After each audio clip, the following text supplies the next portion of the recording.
How does this engineer comedian thing work? I don't know. I don't know what people think I'm going to do. I was like, they think I'm going to tell a joke and then analyze it? And I thought, well, I could do that. So let's do that. What the hell? Let's do that. So here we go. This is actually a joke I wrote several years ago. I was hired by the American Association of Physicists. Yeah, the dream gig for any comedian, right there. And this is a true story. It's like 1991. I was hired to play their annual convention, and they said, "Can you make physics fun?" And I'm like, well, there's a challenge. So I wrote what I believed at the time was the first physics joke. And here you go.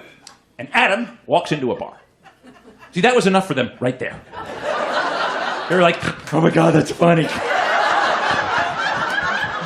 An atom walks. Atoms don't walk. They're very little. You could not see them walk. And they travel in discrete energy levels. There's no walking. This guy's crazy.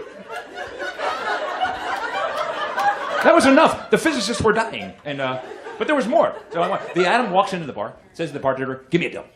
Bartender pours him the drink, hands it to him, goes, "Man, you look terrible. What's your problem?"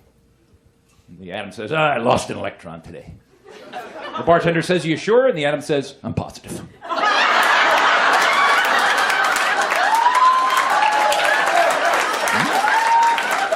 Is that not a great physics joke?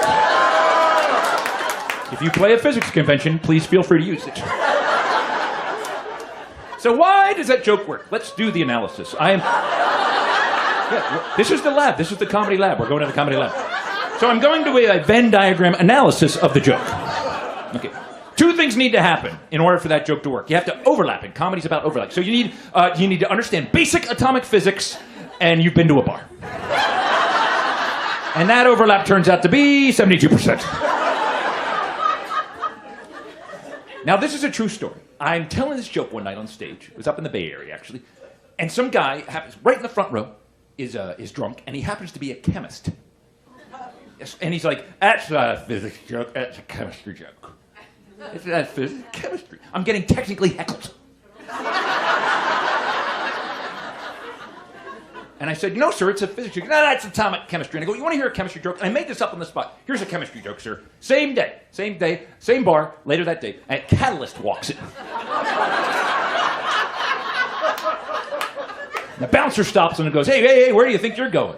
He goes, "I'm going to get a drink." He goes, "No, you're not coming in here, Mr. Catalyst. Last time you came in here, you started something." That is a chemistry joke. Thank you. Did you notice? Not as good a response as the atom joke, though. And here's why. For that joke to work, this has to over. You have to understand reactive chemistry and have been in a bar fight. That's a smaller group. That actually is only about 36%. So the response was not quite as good.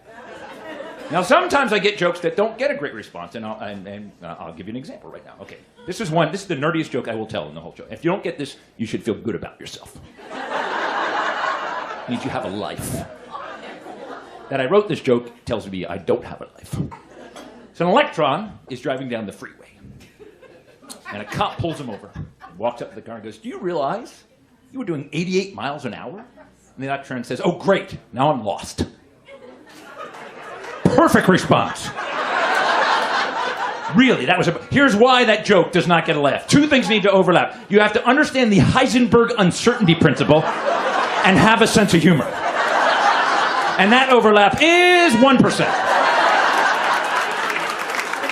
So thank you for proving my theory correct. Thank you.